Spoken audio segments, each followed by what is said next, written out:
నమస్తే రమగారు. నమస్తే చే రమగారు, దెయ్యాల కథలు. ఒక చందమామ కథ చెప్పుకుందాం. అలానే. ఓ రామాపురం అనే ఊళ్ళో ఒక మర్రి చెట్టు ఉందట. అయితే ఏమైందట, ఒక రోజు దాని మీద చాలా దయ్యాలు ఉన్నాయట. ఒక కుర్ర దయ్యం వచ్చింది అక్కడికి. వస్తే ఆ చెట్టు మీద ఉన్న దయ్యాలున్నాయి, పో నాయనా, ఇక్కడ బోలంత మంది ఉన్నాం మేమే, ఇంకోటి ఏదైనా చూసుకో, ఏదైనా ఇంట్లో ఉండొచ్చు కదా, ఎందుకు మా దగ్గర చేరతావు, మేమే చాలా మంది ఉన్నాము, మాకే ఇక్కడ ప్లేస్ చాలటం లేదన్నాయి. అనేసరికల్లా అది ఏం చెప్పింది, వచ్చిన కూరదయ్యం, మొన్నటిదాకా ఓ ఇంట్లో ఉండేవాడిని, అక్కడ వాళ్ళు భూత వైద్యులను పిలిపిస్తారు, మనుషులు ఇళ్లలో ఉండలేము, ఇదివరకు హాయిగా ఇళ్లలో ఉండొచ్చని భావించేవాడిని, ఎవరింట్లో ఉన్నా ఉంటే వాళ్ళు తెలిసిపోయింది అనుకో వాళ్ళకి మనం ఉన్నామని, భూత వైద్యులను పిలుస్తారు, వాళ్ళ బాధ పడలేము, భూత వైద్యుడు ఒకడు నన్ను పంపించేశాడు, ఏం చేయలేక ఇక్కడికి వచ్చాను అని బతిమలాడింది. మిగిలిన వాళ్ళంతా ఒప్పుకోలే, ఇంకో చెట్టు చూసుకున్నారు. మర్రి చెట్టు బాగుంటుంది, నాకు పైగా నాకు చెట్టు గాలే ఇష్టం, నాకు మర్రి చెట్టు గాలే నా ఒంటికి పడుతుంది, నేనుండే మర్రి చెట్టు మీద చాలా మంది ఉన్నారని ఇంట్లోకి వెళ్తే ఆ ఇంట్లో వాళ్ళు తరిమేశారు, నేను ఇక్కడికి వచ్చాను అని బతిమలాడింది. మిగిలిన వాళ్ళంతా పోపమన్నారు. అయితే వాళ్ళల్లో కొంచెం సుమారుగా ఉన్న దయ్యం ఒకడు మంచివాడు ఉన్నాడు అనమాట. వాడు ఏమన్నాడంటే, సరే అయితే నేను వెళ్ళి మనుషుల ఇంట్లో ఉంటా, ఎప్పటి నుంచో మనుషుల ఇళ్లలో ఉండాలనుంది నాకు, నా ప్లేస్లో నువ్వు ఉండు నా బదులు అని చెప్పి ఈ దయ్యం వెళ్ళిందట. కొత్తగా వచ్చిన కుర్ర దయ్యమేమో ఈ దయ్యప్ప ప్లేస్లో ఈ చెట్టు మీద ఉండిపోయింది. ఈ వెళ్ళిన దయ్యం ఏం చేసింది, పోలయ్య అనే ఒక ఆయన ఇంట్లో చేరింది.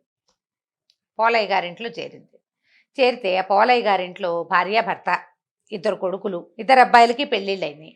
పెద్ద అబ్బాయికి ఒక 3 ఏళ్ల చంటి పిల్ల కూడా ఉంది, ఓ పిల్లాడు ఉన్నాడు.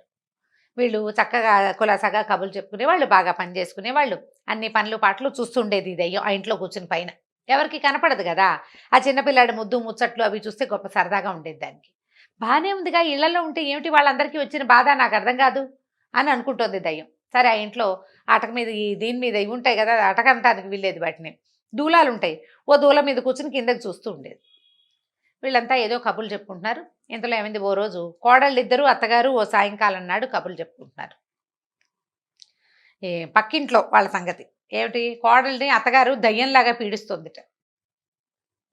అయితే పెద్ద కోడలు చెప్పింది, దయ్యంలాగా పీడిస్తుందిట, దయ్యం పట్టినట్టు పట్టేసింది వాళ్ళ అత్తగారు దాన్ని అంది. అనేసరికల్లా కోడలంది, దయ్యం కానీ దయ్యాలు చాలా నయం అనేసరికల్లా ఇప్పుడు ఇలా మాట్లాడుకుంటారు. మాట్లాడితే అత్తగారు ఏమిటే, దయ్యం సంగతి నీకు బాగా తెలుసా, దయ్యాలు పట్టి పీడిస్తాయంటావా అని అత్తగారు అడిగింది. ఈ దయ్యం ఈ పైన కూర్చుంది కదా, ఆసక్తిగా వింటుందన్నమాట, ఏమిటో మన సంగతే మాట్లాడుతున్నారని. అయ్యా అనేసరికల్లా, దయ్యాలే బాగా పనిచేస్తాయి అత్తయ్య, పనిచేసే దయ్యాలు ఉంటాయి కొన్ని అని కోడలు చెప్పింది. చెప్పేసరికల్లా ఈ పెద్ద కోడలు పక్కపక్క నవ్వేసి, భలే చెప్తావు కబుర్లు, అంతగా దయ్యాలే పనిచేసేటట్టయితే నీ వంతు 2 గుండికలు నీళ్లు తోడాలి కదా, రేపు పొద్దున్నే తోడు పెడుతుందేమో చూడు, ఏ దయ్యమైనా మన ఇంట్లో దయ్యాలు ఇళ్లలో కనపడకుండా ఉంటాయి, 2 గుండికలు నీళ్లు తోడాలి నీ వంతు, పెద్ద కోడల వంతు సాయంత్రం, చిన్న కోడల వంతు తెల్లారి, ఎవరైనా తోడతారేమో చూడు, ఏ దయ్యమైనా తోడు పెడుతుందేమో అని నవ్వుకున్నారు. రాత్రికి పడుకున్నారు. ఈ దయ్యం అనుకుంది, ఓహో 2 గుండిగలు నీళ్లు తోడు పెడితే నేను ఉన్నానని వీళ్ళు తెలుసుకుంటారు. అందుకని ఏం చేసింది, తెల్లారేసరికల్లా కిందకి దిగిపోయి ఆ నూతులో చేదేసి 2 గుండిగలు నీళ్లు నింపక్కడ పెట్టి, వీళ్ళు తెల్లారి వాకిలు చిమ్మడానికి ఒకళ్ళు, ముగ్గు వేయడానికి ఒకళ్ళు, ముగ్గు చిప్పపుచ్చుకుని బయలుదేరారు. తీరా చూస్తే గుండిగలు నిండా నీళ్ళున్నాయి. ఇదేమిటో ఎవరు తోడారు అని ఒకళ్ళనొకళ్ళు చూసుకున్నారు. దయ్యం తోడిందేమో అని అన్నది పెద్ద కోడలు. అందుకని అదెందుకు నిజమవుతుంది, దయ్యాలు ఉంటాయా ఎక్కడైనా, ఊరికే కబుర్లు చెప్పుకుంటాం, కాదంటే కాదనుకున్నారు. మామయ్య గారు తోడారేమో, మన మాటలు విని మన భయపెట్టడానికి మామయ్య గారు తోడారని మామయ్యని అడిగారు. మామయ్య నేను తోడలేదన్నాడు పోలయ్య. అక్కడి నుంచి పెద్ద కొడుకు చిన్న కొడుకు ఇద్దరు వచ్చారు. కొడుకులు ఉన్నారు కదా ఇంట్లో, వాళ్ళు కూడా మేము తోడలేదంటే మేము తోడలేదు.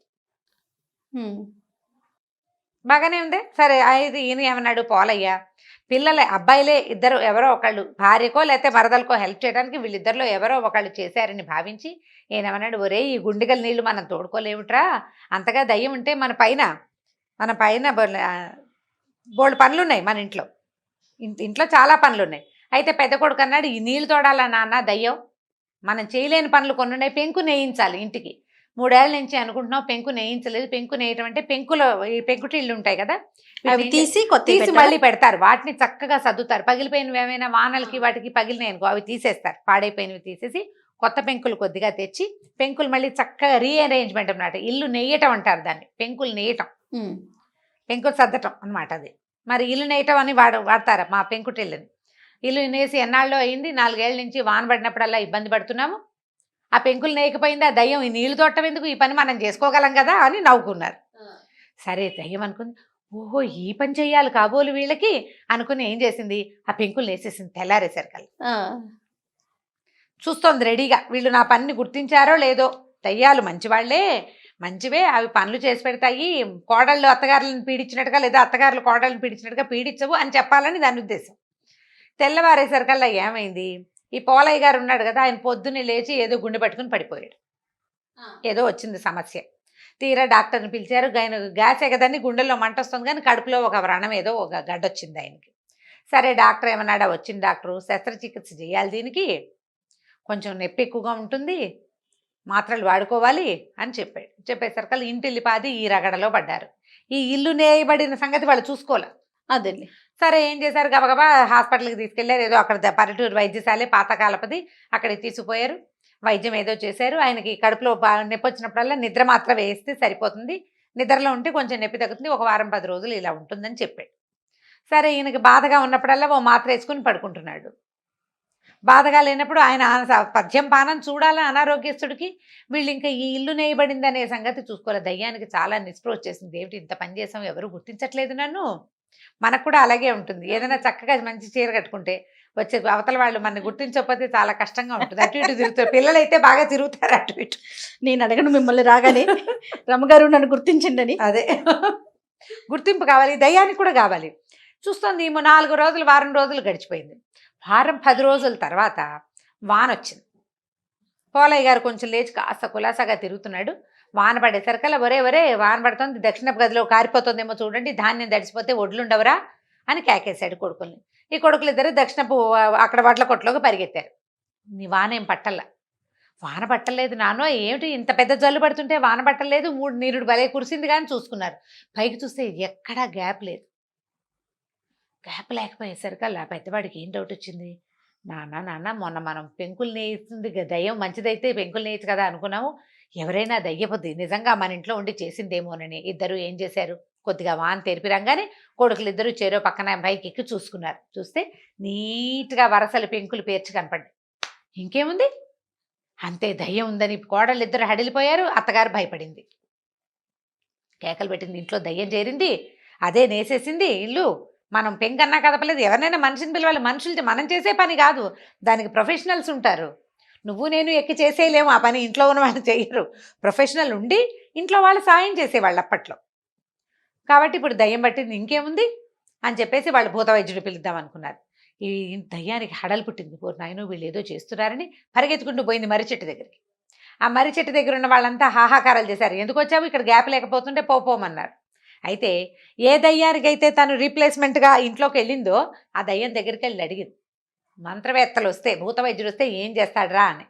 వాళ్ళు ఏం చేస్తారంటే మంత్రాలు వేసి చింతకాయ బరికి పెట్టి కొడతారు, ఆ దెబ్బలు వీపుకు తగులుతాయి, మనకి ఒళ్ళంతా మంట పుడుతుంది, అదే సమస్య, నువ్వు వచ్చేసావుగా నీకేం అవ్వదులేదు. ఈ దయ్యానికి ఇంటికి వదిలిపెట్టి రావాలని లేదు, వాళ్ళు కావాలి దానికి. అందుకని ఏం చేసింది, సరే మీరు ఇక్కడే ఉండండి అని తను మళ్ళీ ఇంటికి వచ్చేసింది. వచ్చి ఏం చేసింది, పోలయ్య గారు రోజు నిద్ర మాత్ర వేసుకుంటున్నాడు కదా, 2 నిద్ర మాత్రలు మింగేసి పడుకుంది ఒక మూల. పడుకునేసరికల్లా ఆ భూత వైద్యుడు వచ్చాడు, హాంపి పట్టని బోళ్ళంత మంత్రం చదివాడు. ఆయనకి ఎక్కడా కనపట్టల్లా. కదలిక ఉండాలి, దయ్యాలు కదులుతూ ఉంటాయి గాల్లో, అట్లా గాల్లో కదా కదిలేది. ఇది నిద్ర మాత్రం మింగేసింది, మత్తుగా జోగుతోంది, ఒక దీని మీద దూలం మీద పడుకునుంది, కదలిక లేదు. లేకపోయేసరికల్లా ఆయన ఏం దయ్యం లేదండి, ఏమీ లేదు అని చెప్పేసరికల్లా సరే వెళ్ళిపోయి ఆయన పంపించేశాడు. పంపించేశాక మొన్న గుండెగలతో నీళ్లు తోడింది, నిన్నేమో పెంకులు నేసింది, ఉందో లేదో మన ఇంట్లో దయ్యం ఖచ్చితంగా ఉంది, మనకు తెలుసు. ఆ 2 పనులు అదే చేసింది, మనం చేయలేదు కాబట్టి. 3వ మనిషి వచ్చి మనుషులు చేసే పని కాదు కదా, అది కనపడకుండా చేసేది అసలు కాదు అని అనుకుని వీళ్ళు ఏమనుకున్నారు, ఆయన అన్నాడు, అదేమిట్రా ఒకవేళ ఉంటే గనక ధాన్యపు కొట్లో బోల్డని వడ్లున్నాయా, వడ్లన్నీ దంచి బియ్యం చేస్తుందేమో చూద్దాం, ఒకవేళ దయ్యం ఉంటే ఆ పని చేస్తుంది అన్నారు. అనేసరికలు ఈ దయ్యం ఏమనుకుంది, ఓహో వీళ్ళకి ఇది కావాలనుకుని ధాన్యం అంతా దంచేసింది. తెల్లారేసరికలు దంచేసి బియ్యం అక్కడ పెట్టి సంచులు చూసుకున్నారు వాళ్ళు. అమ్మ బాబోయ్ ఇంకేముంది, దయ్యం మన ఇంట్లోనే ఉంది. కాకపోతే అప్పుడు ఆయన ఒకటి ఆలోచించాడు, మామూలుగా దయ్యాలు ఏం చేస్తాయి? ఇబ్బంది పెడతాయి, బాధ పెడతాయి. ఇది చూస్తే గుండెగల్లో నీళ్ళు తోడు పెడుతుంది, మనకు డబ్బు ఖర్చు లేకుండా నేసేస్తుంది. ఇప్పుడు ఒడ్లు దంచడం అంటే చిన్న పనే, గూళ్ళు పడిపోతాయి. చచ్చేలాగా పనిచేస్తే కానీ ఒడ్లు దంపుడు అవ్వదు. అప్పట్లో ఉన్న మరలు అవి లేవు కదా, దంచుకొని చెరుక్కుని బియ్యం చేసుకునేవాళ్ళు. నువ్వు దంచక్కర్లేదు, చెరగక్కర్లేదు, పనంతా మిగిలిపోయింది. తర్వాత ఎవరికైనా డబ్బిచ్చి చేయించుకోకర్లేదు. చేసి పెడుతుంటే ఇది దయ్యం ఎందుకైంది? దేవత. మామూలుగా ఏం చెప్తారు? ఇబ్బంది పెట్టేది దయ్యం, చక్కగా ఉండేది ఉంచే హాయిగా మనని సుఖంగా సంతోషంగా ఉంచేది దేవత. మన ఇంట్లో ఉన్నది దయ్యం కాదు, దేవతే. ఇది దేవతే. కాబట్టి ఆ ఉన్న దేవతకి దానికి ప్రీతి కలిగేలాగా ఏదైనా చేద్దాం, మనం చేయలేని పనులు దానికి చెప్పుకుందాం అని చెప్పి రోజు మా ఇంట్లో ఉన్న దేవత నీకో నమస్కారాన్ని ఓ దండం పెట్టడం మొదలుపెట్టారు. ఈ దయ్యానికి సంతోషం వచ్చేసింది. చూసావా వీళ్ళు నన్ను దేవతగా భావిస్తున్నారని మళ్ళీ పోయింది మర్రి చెట్టు దగ్గరికి. వెళ్ళి ఏం చెప్పిందంటే, కీడు చేస్తే దయ్యాలంటే భయపడతారు, మంత్రవేత్తల్ని పిలుస్తారు. మంచి చేస్తే హాయిగా ఇళ్లల్లో ఉండొచ్చు. ఈ వెధవ మర్రి చెట్లు పుచ్చుకుని వెళ్ళాటం ఎందుకు? దిక్కుమాల మర్రి చెట్లు. ఇంట్లో సుఖంగా ఉంటుంది, ఎవ్వరూ మనని కదపరు. ఏదైనా చేత చేయగలిగినంత మంచి చేసామనుకో, వాళ్ళు మనని హాయిగా ఉంచుకుంటారు, రోజు దండ పెడతారు పొద్దున్నే అని చెప్పింది. చెప్పేసరికల్లా దయ్యాలు కొన్ని నిజమా అన్నాయి. అక్షరాల నిజం. నేను పోలయ్య గారింట్లో పూజ చేయించుకుంటున్నా, రోజు పొద్దున్నే దండం పెడతారు నాకు, ఎక్కడున్నా నీకు దండమని. కాకితో పాటు నాకు కూడా ఓ పెడితే అన్నం పెడుతున్నారు. అది కాకే తింటుంది, కానీ నా పేరుతో పెడుతున్నారు కదా వాళ్ళు. కాబట్టి ఇలా చాలా మన మంచి ప్రవర్తనతో ఉన్నామంటే మనని దేవతలుగా పూజిస్తారు అని చెప్పేసరికల్లా కొన్ని దయ్యాలు మేము కూడా దేవతలుగా ఉంటామని ఇళ్ళని పట్టుకుని వెళ్ళిపోయినాయి. కొన్ని కొంటి దయ్యాలు ఉంటాయి, అల్లరివి, చచ్చిన మాట వినవు. అవి మాత్రం ఈ మర్రి చెట్టు పట్టుకునే వేళ్లాడుతున్నాయి. మనుషులకు మంచి చేసే ఉద్దేశం వాటికి లేదనమాట. ఇవి ఉండిపోయినాయి. ఈ పోలయ్య గారింట్లో ఉన్నదయ్యా మళ్ళీ ఎగురుకుంటూ పోయి తన వంతు దండాలు స్వీకరించడానికి వెళ్ళిపోయింది. వాళ్ళు ఏం చెప్పినా చేసేది అవసరమైన పని వాళ్ళు అన్నీ చెప్పరు, చేసుకోలేని పనులే చెప్తారు. ఆ పని చేసి పెట్టేస్తుంది ఇది. కథ కంచికి మనం ఇంటికి. చాలా బాగుంది రమ్మగారు, సూపర్, సరదాగా ఉంది కదా. చాలా సరదాగా ఉంది. రైట్ రమ్మగారు, నమస్తే. నమస్తే జయ.